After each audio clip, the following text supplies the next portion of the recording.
Hello student, welcome back to my YouTube channel Arihant lecture. Guys ये है 2025 विज्ञान का 824 सीएम, ठीक है। इसका सेट है, मैंने जो बताया था आपके पेपर में बिल्कुल पूरा सेट छपा हुआ है, ठीक है। मैंने 4 सेट कराया था, चारों सेट से बाहर एक भी क्वेश्चन आपके एग्जाम में नहीं आया हुआ है, ठीक है। तो ये 2025 विज्ञान की पूरी पेपर का सॉल्यूशन, जिसमें न्यूमेरिकल क्वेश्चन का सॉल्यूशन, बड़े क्वेश्चन जो होते हैं सभी के सॉल्यूशन मैं आज की इस वीडियो में लेकर आया हूँ। ये रहा आपका पेपर, ठीक है। कुछ इस तरह से आया था, पेपर बहुत अच्छा था, ठीक है।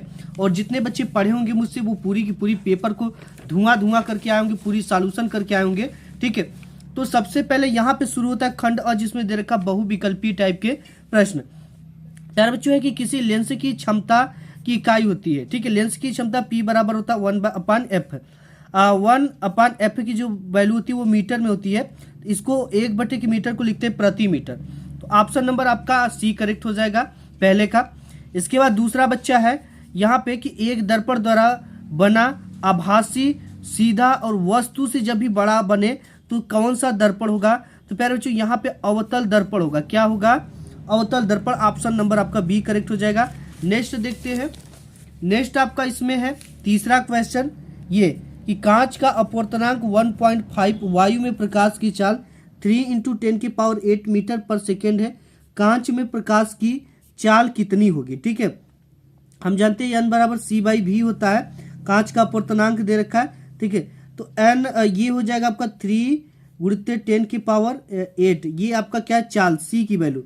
और n की वैल्यू क्या है? 1.5। इसको काट दोगे तो 2 बार में कटेगा, 2 × 10⁸ मीटर पर सेकेंड। तो यहाँ पे ऑप्शन क्या हो जाएगा आपका? 2 × 10⁸ मीटर पर सेकेंड, ठीक है। तो ये ऑप्शन आपका करेक्ट हो जाएगा। इसके बाद यहाँ पे तीसरे के बाद चौथा क्वेश्चन है यहाँ पे, आकाश का रंग नीला होता है। मैंने ये 100 बार क्वेश्चन बताया था कि आकाश का रंग प्रकीर्णन के कारण नीला दिखाई देता है आकाश। अभी कल के पेपर में था, ठीक है, लास्ट वाले पेपर में।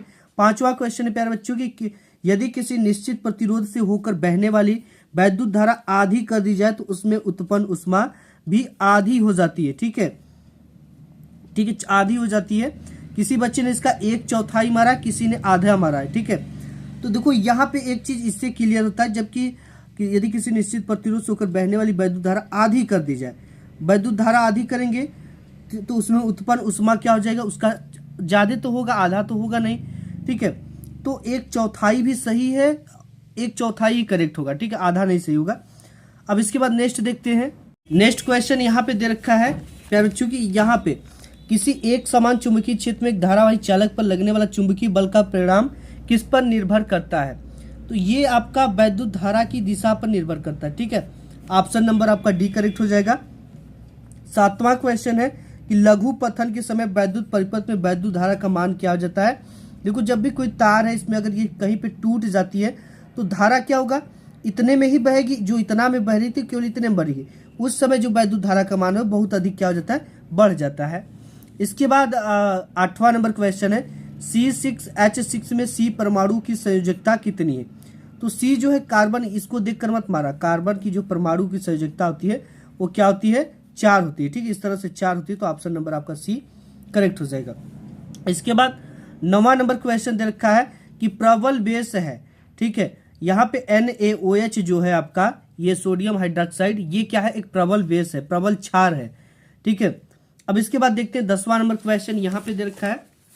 ये 10वां है कि को गर्म करने पर O2 गैस प्राप्त होगी। किस इसमें से किसको हम गर्म करेंगे तो हमें O2 गैस प्राप्त होगी। प्यारे बच्चों PbNO3 का होल ट्वाइस जो है, इसको जब हम गर्म करते हैं, इसको हीट फॉर्म में लाते हैं, तो इससे जो है ऑक्सीजन गैस लास्ट में क्या होती है? निकलती है। तो ऑप्शन नंबर सी करेक्ट हो जाएगा। 10वां क्वेश्चन प्यारे बच्चों यहाँ पे 11 क्वेश्चन कि साधारण ताप पर द्रव धातु है, साधारण ताप पर द्रव धातु है Mg, Cu, Cr, यहाँ पे Hg जो होता है, हाइड्रोजन जो होता है वो साधारण ताप पे द्रव बना रहता है, ठीक है। ऑप्शन नंबर डी करेक्ट होगा। 12 का होगा आपका अवक्षेपण अभिक्रिया है, ठीक है। तो यहाँ पे पहला ही करेक्ट हो जाएगा BaCl2 + H2SO4, ये BaSO4 + 2HCl, ठीक है, HCl निकाल दिया, तो ये आपका क्या है? अवक्षेपण अभिक्रिया है। इसके बाद नेक्स्ट देखते हैं 13 नंबर। नेक्स्ट आपका यहाँ पे 13 नंबर है कि ब्यूटेनॉल 2 का अणु सूत्र है, ठीक है। तो यहाँ पे प्यारे बच्चों देखो, ब्यूटेनॉल का हमने बताया था कि मेथ, एथ, प्रोप, ब्यूट, इसमें कितने कार्बन हो गए? 4 कार्बन हो गए। ठीक है, ब्यूटेनॉल समूह जुड़ा है और इसमें जब 4 कार्बन हुए तो इसकी जो H होगा वो कितना होगा? 10 होगा। ठीक है, ये वाला आपका ऑप्शन करेक्ट हो जाएगा, C4H10O, ये आपका ब्यूटेनॉल हो गया। अल समूह जुड़ा होना चाहिए। ठीक है, तो यही आपका ऑप्शन करेक्ट होगा। ठीक है, ये आपका इस तरह से बन जाएगा C4H9OH, यहाँ पे अल समूह हाइड्रोक्सी समूह निकलेगा। ठीक है, इस तरह से ये बनेगा। अब इसको आप रिएक्शन करके भी बना सकते हो। इसके बाद 14 नंबर क्वेश्चन है, जो कि हमने बताया था आपको सभी क्वेश्चन, कोई क्वेश्चन बाहर से नहीं आए, जो चारों से जिन्होंने भी पढ़ा होगा सभी क्वेश्चन वो हल करके आया होगा। प्रकाश संश्लेषण के लिए क्या आवश्यक है? देखो, कार्बन डाइऑक्साइड, जल, क्लोरोप्लास्ट एवं सूर्य का प्रकाश जो है ये प्रकाश संश्लेषण के लिए सबसे इंपॉर्टेंट चीज है। इसके बिना प्रकाश संश्लेषण नहीं हो सकता है। इसके बाद 15 नंबर क्वेश्चन है, देखो यहाँ पे कि थायरॉक्सिन हार्मोन्स बनाने में किसकी आवश्यकता पड़ती है? आयोडीन की पड़ती है, ये हमने अभी परसों वाले पेपर में बताया था आपको। तो यहाँ पे थायरॉक्सिन हार्मोन्स बनाने के लिए किसकी आवश्यकता पड़ती है? आयोडीन की। नेक्स्ट देखते हैं 16 नंबर क्वेश्चन। प्यारे बच्चों, यहाँ पे 16 नंबर क्वेश्चन दे रखा है कि मेंडल ने लंबे और बौने मटर के पौधे के मध्य क्रॉस कराया तो प्राप्त प्रथम सतत पीढ़ी यानी F1 में लंबे एवं बौने पौधे का जो प्रतिशत था वो कितना था? तो ये 100% था। ठीक है, लंबे। नेक्स्ट आपका क्वेश्चन है 17 नंबर। 17 नंबर है कि निम्न में से कौन एक पारितंत्रिक जैविक घटक है? तो ये सब तो जैविक घटक होंगे नहीं, तो हरे पौधे क्या है? जैविक घटक है। ऑप्शन नंबर ए आपका करेक्ट हो जाएगा। 18 नंबर क्वेश्चन है कि द्वार कोशिकाएं पाई जाती हैं फेफड़े में, यकृत में, स्टोमेटा में, हृदय में। तो ये पौधे वेदाम पाई जाती है द्वार कोशिकाएं। ठीक है, रंध्र जिसे कहते हो हिंदी में। तो ये स्टोमेटा आपका ऑप्शन नंबर सी करेक्ट हो जाएगा। इसके बाद 19 नंबर क्वेश्चन की वायुमंडल की ऊपरी सतह में उपस्थित ओजोन गैस सूर्य से आने वाले किस विकिरण से पृथ्वी की रक्षा करती है? तो हो गई आपकी पराबैंगनी किरणों से। ठीक है, पराबैंगनी किरणों से। नेक्स्ट देखते हैं 20 नंबर। अच्छा, यहाँ पे 20 नंबर क्वेश्चन है कि निम्न में से कौन सुमेलित है, यानी कौन सा मिलन है? विखंडन के द्वारा अमीबा का निर्माण होता है, तो ऑप्शन नंबर ए ही आपका करेक्ट हो जाएगा। इसके बाद यहाँ से आता है डिस्क्रिप्टिव टाइप के प्रश्न, पार्ट बी यानी खंड बी, वर्णनात्मक टाइप के प्रश्न। तो यहाँ पे उपभाग 1 आपका निकल कर आता है। पहला है कि नामांकित किरण आरेख की सहायता से दूर दृष्टि दोष को समझाइए, इस लेंस द्वारा कैसे संशोधित किया जाता है। पूरी डिटेल्स हमने आपको बताई थी चित्र वगैरह बनाकर। ठीक है, अब यहाँ पे है दूर दृष्टि दोष वाला। ठीक है, तो हमने बताया था आपको, इसका ट्रिक भी बताया था कि नादू आप इसको तैयार कर लेना। ठीक है, नादू, इसमें दूर दृष्टि दोष में उत्तल लेंस का उपयोग किया जाता है और निकट दृष्टि दोष में अवतल लेंस का उपयोग किया जाता है। ठीक है, ये रेटिना के बाहर इमेज बनाता है दूर दृष्टि दोष में, और निकट दृष्टि दोष में रेटिना से पहले इमेज बनता है। ये थोड़ी अंतर थी, आपको लिखना था इसको। अब इसके बाद यहाँ पे नेक्स्ट क्वेश्चन है कि एक गोली दर्पण 16 सेमी दूरी पर रखी वस्तु का आभासी प्रतिबिंब दर्पण के पीछे 12 सेमी की दूरी पर बनाता है। प्रतिबिंब के आवर्धन और दर्पण का प्रकार ज्ञात कीजिए। तो यहाँ पे आवर्धन निकालने के लिए हम जानते हैं कि सूत्र क्या होता है आवर्धन का। m बराबर होता है -v/u। ठीक है, -v/u। v की भी वैल्यू दे रखा है 12 सेमी और u की वैल्यू दे रखा है 16 सेमी। तो ये हो जाएगा आपका 16/12। ठीक है, अब यहाँ पे 4 3 की 12 हो जाएगा, और सॉरी 4 चौक के 16। ये v का वैल्यू कितना है? v का वैल्यू 12 है, तो ऊपर 12 रहेगा भाई। इधर हम कर देते हैं, ऊपर 12 रहेगा आपका, नीचे 16 रहेगा। ये 4 3 के 12, ये 4 चौक के 16, यानी 3/4 जो होगा इसका आवर्धन होगा। आवर्धन क्या होगा? 3/4। अब इसका मल्टीप्लाई भी करके निकाल सकते हो, इसका भाग देकर। ठीक है, अब ये माइनस में आता है, जो फार्मूला होता है ना -v/u होता है, तो ये माइनस में आता है। तो जब माइनस में आता है तो दर्पण कहाँ पे बनता है, ये चीजें तो आपको खुद पता ही है। ठीक है, इसको बताने की जरूरत नहीं है, दर्पण के पीछे बनता है। अब इसके बाद है नेक्स्ट आपका क्वेश्चन दूसरा नंबर, उत्तल लेंस की किसी वस्तु के आभासी आवर्धित प्रतिबिंब बनने के लिए नामांकित किरण आरेख बनाए। इसके लिए आपको किरण आरेख बनाना पड़ता है। अब यहाँ पे है दूसरा, एक उत्तल लेंस से किसी वस्तु का 3 गुना आवर्धित उल्टा प्रतिबिंब बनाता है, जबकि वस्तु इससे 15 सेमी की दूरी पर स्थित है। लेंस की फोकस दूरी क्या होगी? अब देखो, इसका फोकस निकालने के लिए सबसे पहले तो देखिए इसको कैसे हल करना था, मैं आपको हिंट्स देता हूँ। आवर्धन कितना दे रखा है? 3 गुना, यानी m बराबर दे रखा है 3 गुना प्रतिबिंब बना रहे, तो हम जानते हैं आवर्धन m बराबर होता है v/u। ठीक है, और यहाँ पे ये हो जाएगा -3 m का वैल्यू दे रखा है बराबर V बाई यू, क्योंकि ये उल्टा प्रतिबिंब बना रहा है। अब यहाँ पे आपका क्या हो जाएगा, V बराबर हो जाएगा, ठीक है, V बराबर हो जाएगा -3u। अब हम जानते हैं कि जो इसका फार्मूला होता है लेंस का 1/f बराबर 1/v माइनस 1/u। तो यहाँ पे v बराबर क्या रखेंगे, -3u रखेंगे, 1/f बराबर 1/-3u, और यहाँ पे है माइनस का 1/u। अब u में से 3u कॉमन आप ले लो, ये गया एक बार में, माइनस u से u कटा, यहाँ पे आ गया 3, यहाँ पे आ गया आपका माइनस का, ये सॉरी ये माइनस का नहीं है इधर, ठीक है, ये 3u हो गया, और यहाँ पे माइनस u से u, ठीक है, ये माइनस में है तो u से u होगा, तो क्या होगा माइनस का 3, तो यहाँ पे प्लस का 3 हो गया, ये हो जाएगा आपका 4/3, ठीक है, 3u।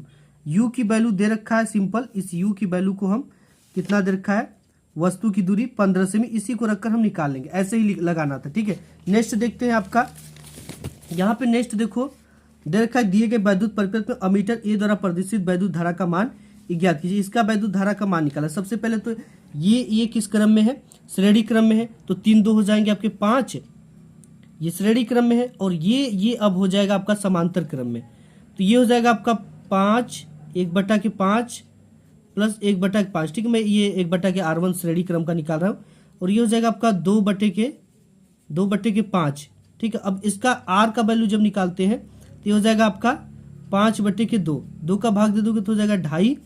अब एक इसमें और है, ठीक है, ये समांतर क्रम में, अब ये जो है श्रेणी क्रम में बन गया, तो 2.5 में इतना जोड़ोगे तो ये हो जाएगा 4, 5 + 10 2 1 3 4, ठीक है, 4 इसका तुल्य प्रतिरोध निकल गया। जब 4 निकल गया तो हम जानते हैं R बराबर क्या होता है, ओम के नियम के अनुसार R बराबर V/I, तो यहाँ से I का मान निकालना, I बराबर V/R हो जाएगा। V का इसमें वैल्यू दे रखा 8 वोल्ट, तो यहाँ पे 8/R की वैल्यू कितना निकाले, तुल्य प्रतिरोध 4, तो 4 दूना के 8, ये कट जाएगा, बराबर 2 एम्पियर आपका इसमें धारा आ जाएगा, ठीक है। ऐसे ही हल करना था।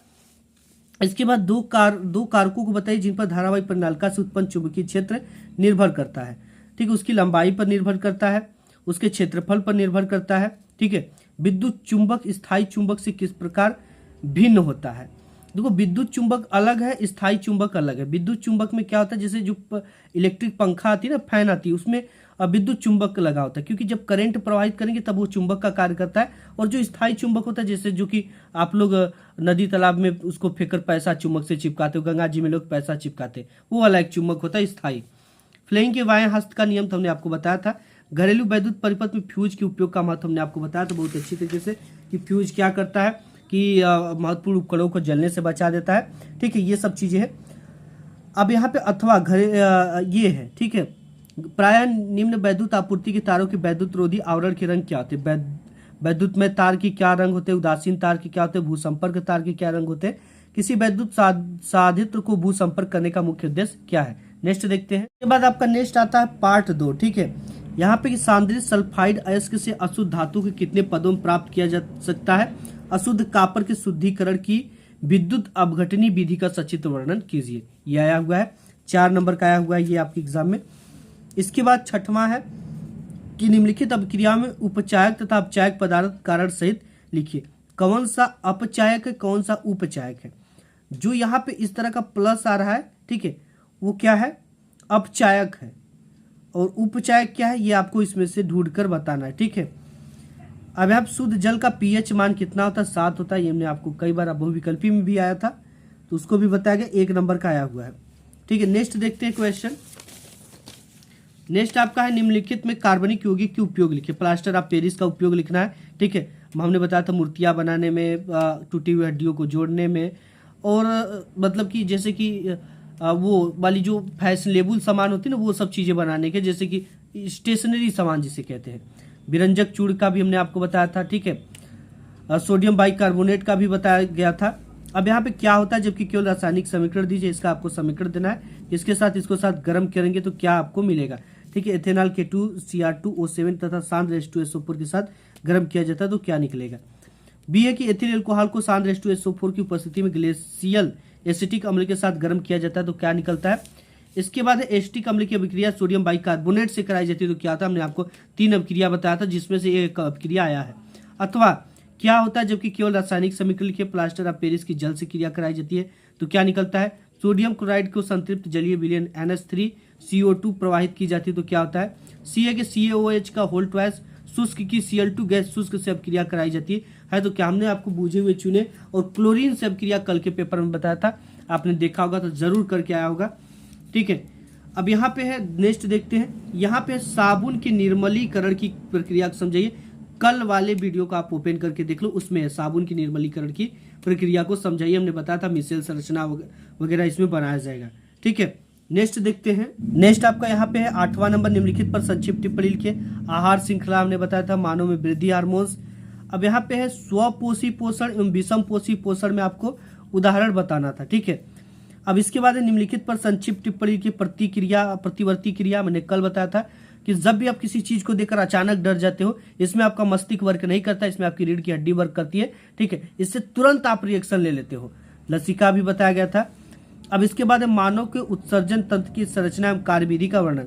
ठीक है, जिसे हम नेफ्रॉन भी कहते हैं, विक्राणु नेफ्रॉन, वही की संरचना आपको इस तरह से जो आता है। ठीक है, इस तरह से जो बनता है ना नेफ्रॉन संरचना, इधर लीवर वूवर को लगाकर उसी के आपको बनाना था संरचना। अब यहाँ पे है मानो कि ये पादप में परिवहन का वर्णन कीजिए तथा इसके महत्व को कल वाले वीडियो को देख लेना। पादप में परिवहन का हमने वर्णन बताया था कि परिवहन कैसे होता है, जल का वहन कैसे होता है, भोजन का निर्माण कैसे होता है, सब कुछ बताया गया था। ठीक है, तो ये पूरी सॉल्यूशन रही। आपने कितना सही करके आया कमेंट बॉक्स में कमेंट करके बताना। आज के इस वीडियो में बस इतना ही। इंग्लिश की पूरी तैयारी हमारे चैनल पर है, जल्दी से ज्वाइन करो और तैयारी करके 70 नंबर लाओ।